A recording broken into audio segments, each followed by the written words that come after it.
modeller. Vi har glædet os til at snakke lidt omkring online markedsføring for i dag.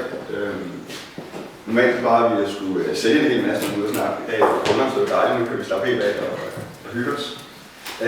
Vi har et bredt udvalg af folk samlet, og vi kort på igennem. Vi har Vita, der er psykolog, så har vi Marcelo, der arbejder for Snæbrydningsfirma Snæver, der laver en masse andet, som man forstår. Så har vi nogle investor, som kommer fra tandlæge, og Inge med os, der også har en tandlægeklinik, og Niels, der har en webshop, der sælger Borgs. Eddie, der er VVS'er, har vi tandlæger herovre også, ude fra Amager Brogade, og en fysioterapeut, og tandlæge og webshop-ejer af en vinshop. Rigtig god vinshop, vil jeg sige. Vi har jo brugt lokale her i dag til kl. 12. Så har vi løbet på. Vi regner ikke med, det tager så langt. Vi har 2 oplæg. Søren vil starte med at snakke omkring generelle tendenser omkring hvordan online markedsføring, hvor det bevæger sig henad, og hvorfor det er vigtigt. Og så vil jeg efter en pause snakke lidt omkring konkret, hvordan kan man gøre selv, og hvilke nogle ting, som man er opmærksom på, hvad er mulighederne for at få trafik til sin hjemmeside besøgende, hvordan får man de besøgende til at blive kunder. Så vil jeg lige præsentere en kort case, hvor man går igennem og ser, en af konkret har gjort det, og hvordan det så er gået. Og hvis jeg har nogle spørgsmål på mig, så endelig bare lige holde op. Nu er vi ikke så mange, vi har god tid, så endelig bare så til, hvis jeg har noget, jeg vil spørge om. Men Søren, læg ud. Det var to. Ja, godmorgen og tak fordi I kom. Det samme. Jeg hedder som sagt Søren, nogle af jer kender mig, fordi jeg var nok den første, I mødte med et bekendtskab til sport om lang tid. Jeg har normalt ansvaret for at vores salg. Og det gør selvfølgelig, at jeg er rigtig meget på snak med folk i jeres branche ude i markedet. Jeg hører rigtig meget omkring, hvad der egentlig sker, og hvad for nogle bekymringer der er, udfordringer og lidt succeshistorier. Så jeg vil prøve lidt i dag at kigge lidt ind på, sådan, hvad er det egentlig, der rører sig derude? Hvor er det egentlig, vi er på vej hen, for ligesom at have en forståelse for, hvad er det egentlig, vi skal gøre for at møde markedet. Og som sagt, så synes jeg, at jeg spørger endelig ind, fordi det er ikke særlig teknisk, men det kan godt være, at der er nogle ting, som måske går lidt for hurtigt over. Så endelig.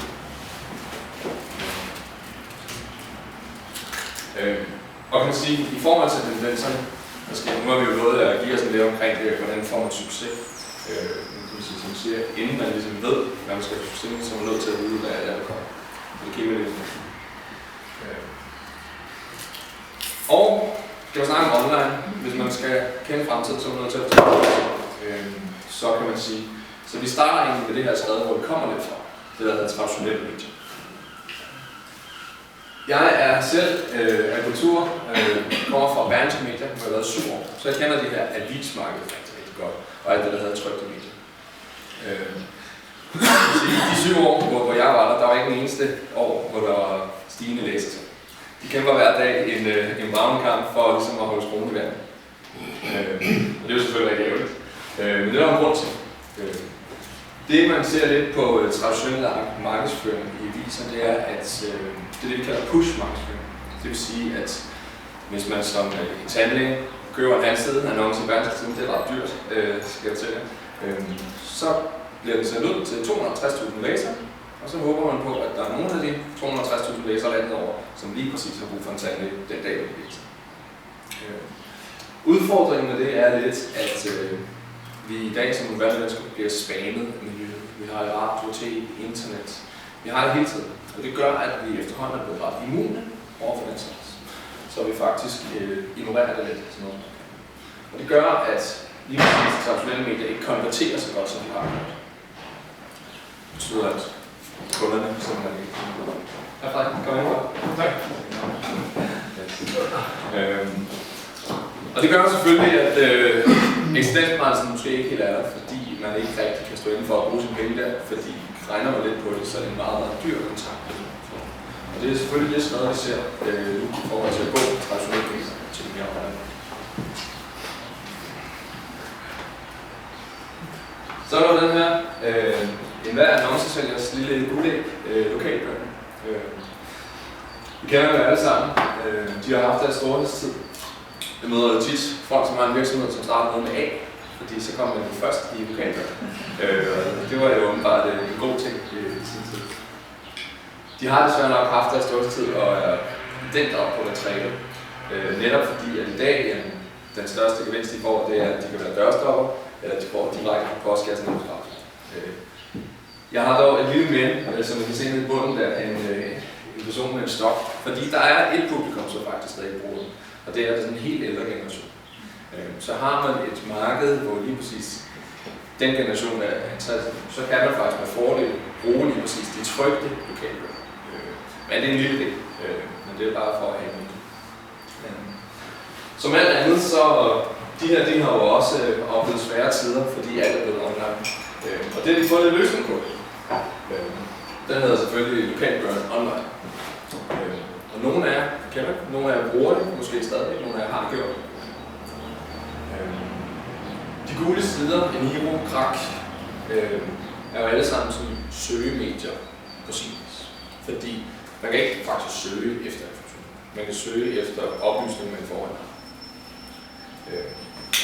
Og det betyder lidt, at i dag så googler man ting. Det kan man ikke på samme måde her. Så søger man på de gule sider af Krak, så er det som regel, fordi man allerede får en adresse, man skal finde telefonnummer, man har telefonnummer, man skal finde adresse. Det vi også lidt mangler, for ligesom at give den samme værdi, det er, at der er ikke den her Google-algoritme. Der er ikke noget kvalitetsfilter. Så det eneste, der filtrerer på de her sider, det er egentlig priser. Ofte. Så søger jeg efter en tandlæge i København, så kommer der en lang side med masse tandlæge. Der er ikke rigtig nogen, der skiller de ene fra hinanden. Der er måske nogle gange en lille bannerannoncer, som man kan betale ekstra for.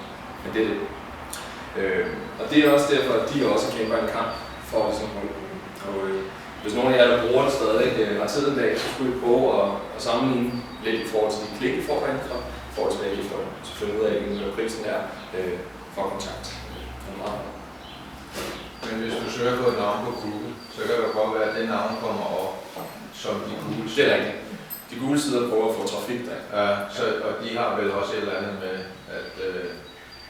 at i og med, at de er så store, så har de mange søgeord i og så videre, så det er jo ikke helt... Nej, det kan du sige. Hvis jeg søger BVS'er, Hørsholm, eksempelvis, så kommer de gule sider op, så er der BVS'er Hørsholm. Men når jeg så åbner de gule sider, så ligger der 25 forskellige BVS'er her. Og du er ikke nødvendigvis den første. Og det kan man sige, det er jo fint at sige, at de i hvert fald får trafik ind på deres side. Men det gavner ikke dig på samme måde, som hvis du var en week.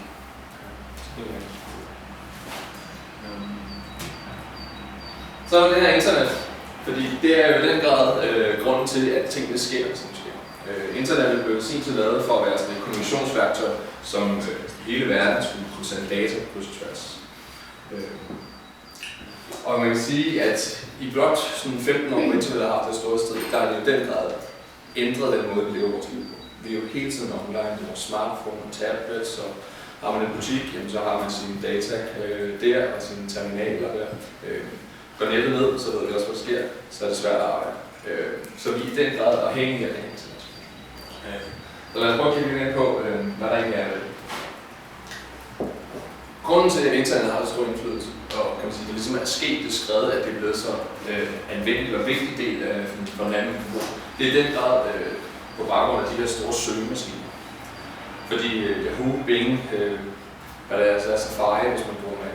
Og i den grad Google gør jo lige præcis, at internettet er blevet vores bedste ven. Vi bruger jo ofte Google, før vi spørger vores nabo, for at finde det. Og de uddanner os hele tiden. De udvikler den måde, vi lever på, og tendensen er jo, at man googler ting. Man søger ikke, men man googler. Så det er blevet sådan en kæmpe dominerende ting i forhold til den måde, som vi lever. Hver år så laver det her analysebureau, der hedder Mindshare. Det er også en analyse, hvor de spørger sådan de 200 største marketingchefer i landet år, hvordan de har tænkt sig at bruge deres budget næste år. Det er det så faktisk i 2030, der er ikke blevet lavet endnu.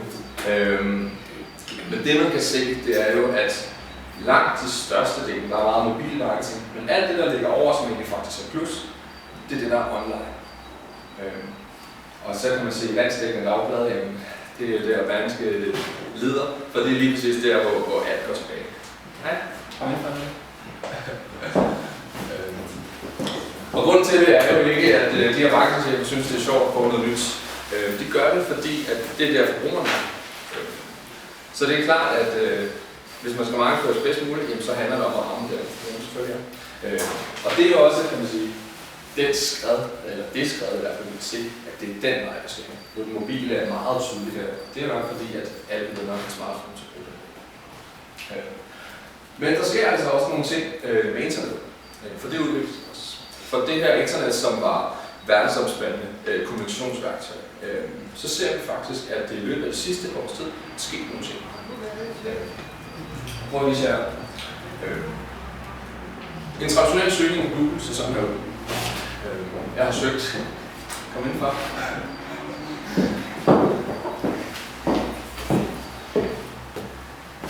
Jeg har søgt på kursus kommunikation. Og så har jeg med nogle helt enkelte lille prøvet sådan at vise, hvordan traditionelt billede ser ud. Det vi kan se, det er, at vi har vores Google AdWords, som jo er sponsorerede annoncer, som man betaler for at lægge. Og så har vi de organiske resultater. Sådan har det set ud i mange år. Men i løbet af de seneste år, så er der sket nogle ting i forhold til, hvordan det ser ud. Søger jeg i dag på håndværker i København, som er en geografisk betinget søgning, fordi jeg er København, jamen så ser resultatet i dag sådan her. Så har jeg igen mine annoncer op. Jeg har et enkelt organisk, den er ikke så tydelig fra farvekonferencen. Og så ser jeg, at lige pludselig begynder der at komme de her lokale søgninger herinde, hvor vi har en adresse på telefonnummer, og vi har faktisk også et kort over til højre. Så det betyder egentlig, at internet bliver mere og mere lokalt. Og det er godt for os, som er her, som har lokale virksomheder, mange af os. Fordi vi skal ikke konkurrere med dem, som ligger i Esbjerg, Skjern eller hvor det nu er. For Google prøver egentlig at give det mest resultat, eller hvad hedder det, relevante resultat. Og det vil sige, at når jeg sidder i København og søger efter en håndværker i København, så er det højst sandsynligt, at jeg også har lyst til at kontakte en af dem, som er i København. Som ikke skal komme hele vejen fra Esbjerg til at køre med det. Og man kan sige, Google prøver i den grad at gøre de her ting. Nu søger jeg eksempelvis på frisør, uden at give en geografisk betegnelse. Men jeg sidder inde på kontoret i Komponiststræde, og det ved Google godt, fordi min computer er sat op til internet, der er en IP-adresse, som den følger. Så selvom jeg ikke engang skriver København, så præsenterer den alligevel de nærmeste resultater, fordi den forventer, at hvis jeg søger en frisør, så er det fordi, det skal hæves. Og så må det nok være en, som ligger i nærheden af, hvor jeg er. Så kan man sige, den herlighed, hvor de hele tiden prøver at gøre det mere og mere lokalt, det er den tendens, vi ser. Internet er gået fra at være det her store internationale kommunikation til at være lokalt og til at være nicheorienteret. Det bliver mere og mere specifikt. Også fordi, at vi jo er på vores mobiltelefon.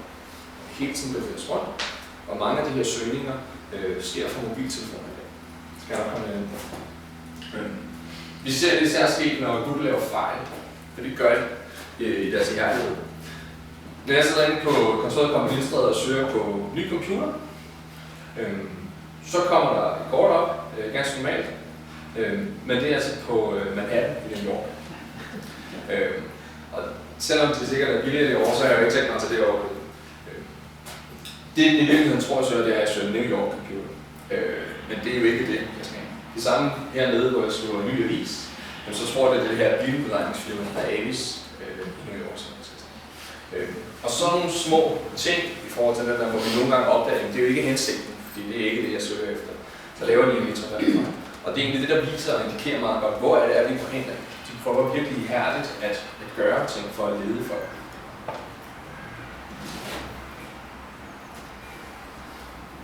I samme, eller kan man sige, i forbindelse med, at internettet udvikler sig, så gør forbrugerne det også, fordi der sker hele tiden et tredje forhold til, hvor det kommer fra, hvor vi går hen. Den her er måske en af de største uddannere, vi har i dag, i forhold til, hvordan vi agerer på internettet. Før i tiden, der søgte man måske på alle mulige forskellige ting. Efterhånden er vi blevet bevidste med, hvordan vi søger for at få det bedste projekt. Og vi bliver hele tiden præget på skuldrene i forhold til at sige, prøv ikke stedet for det. Hvis jeg skal finde tandlæge i København, så inden jeg faktisk har færdiggjort min sætning, så har Google gjort med 3 forskellige forslag i forhold til København, Vesterbro og Frederiksberg. De automatiserede den her med færdiggørelsen af sætningen, og det gør, at vi hele tiden bliver bevidste omkring sådan en, man kan også gøre det, man kan også gøre det, man kan også gøre det. Og det er med til at uddanne, så vi faktisk er ret bevidste på, at ligger vi på Vesterbro, bor vi på Vesterbro, skal have en tandlæge på Vesterbro, det er en god idé at søge tandlæge i Vesterbro. Og det gør også, at jeg som har en lokal virksomhed på Vesterbro, ikke skal konkurrere med dem, som ligger på Østerbro.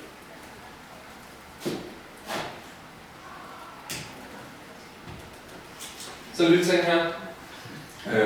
Som vi siger, vi er på farten hele tiden. Vi har vores smartphones med os, vi har vores tablets med os.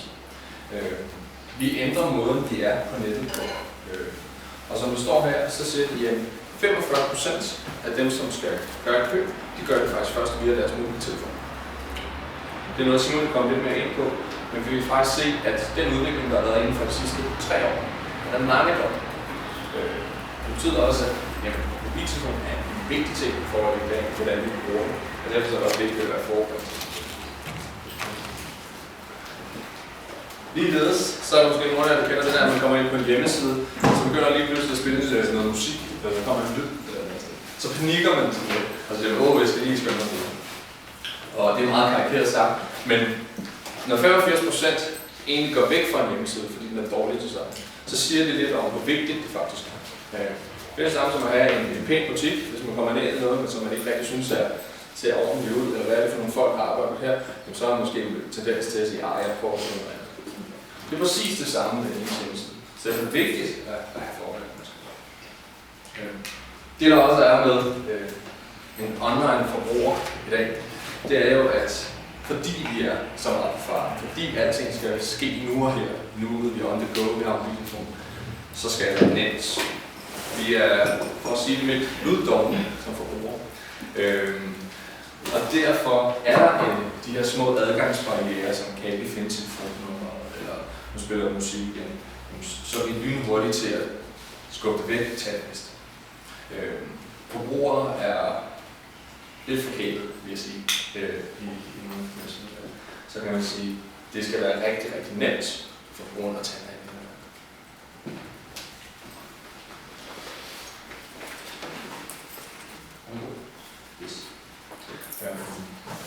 Internet og især sociale medier, det gør, at det er blevet nemmere at dele ud af sine erfaringer. Man kan hurtigt give kritik, og man skal ikke vise ansigt, så det er lidt nemmere at komme ind i sine frustrationer.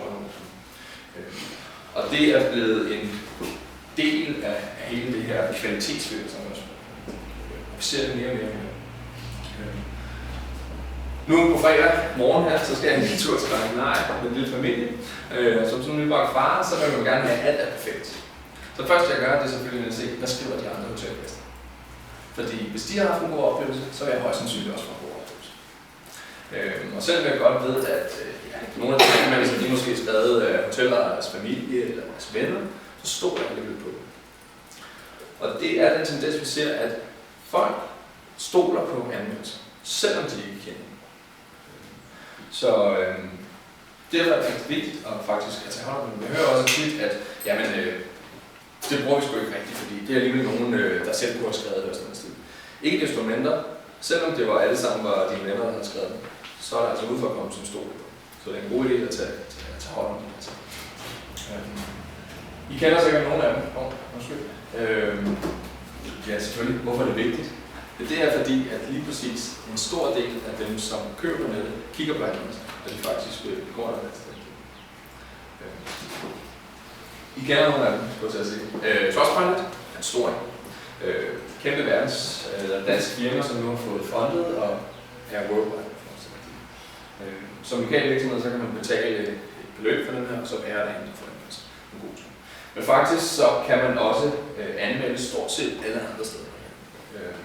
Facebook, Google, Yelp, alle de her lokale tjenester er faktisk muligt efterhånden at give en anmeldelse.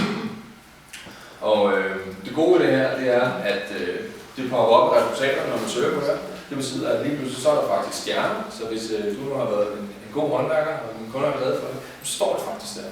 Og det betyder, at sandsynligheden for, at dem, som søger efter en håndværker her, de klikker på dig, fordi at, hvis andre har brugt og er glade, så bliver de nok også glade for det. Ja. Hvordan fungerer det rent praktisk? Det fungerer rent praktisk sådan, at på jeres Facebook-side, hvis man har en Facebook-profil, så kan man gå ind og give jer x antal stjerner. Det er som helst skal gøre det. På Google skal man have en Google Plus-profil for at gøre det. Så kan man ikke skrive noget. Så kan man sige, at alle kan faktisk gøre det. Kan det godt svar? Ja. som jeg siger, så er der rigtig mange steder, man kan gøre det. Det gode ved det er, at er man på de mest basale største sider, Google, Facebook, Yelp og de her ting, så bliver det faktisk fordelt ud over mange af de steder, fordi mange af de her steder arbejder sammen. Så med en ret lille indsats, og egentlig nogle gange måske spørge sine kunder og sige, kunne det ikke lige tænke dig at give en anmeldelse her? Jeg tror også, at I nævner det lidt på et tidspunkt. Jamen så kommer man faktisk ret vidt omkring. Det betyder jo egentlig, at lige meget hvor der bliver søgt på ens firma, så popper det faktisk nogle stjerner. Det er en god ting, eftersom vi lige så, at 86% afgør det for sig. Er det noget at gøre som en hjemmeside, om man står på alle de her sider? Ja og nej, det har det faktisk. Fordi Google har lavet sådan, at de vil præsentere det bedste resultat for jer, for forbrugerne. Så hvis jeg søger tandlæge i Amager, så vil jeg gerne have en god tandlæge. Og en god tandlæge er den fleste peger på. Men hvis I nu har en masse dårlige anmeldelser, så vil Google godt se det her masse dårlige anmeldelser. Og så bliver I faktisk måske nedgraderet en lille smule. Så det har man også sagt.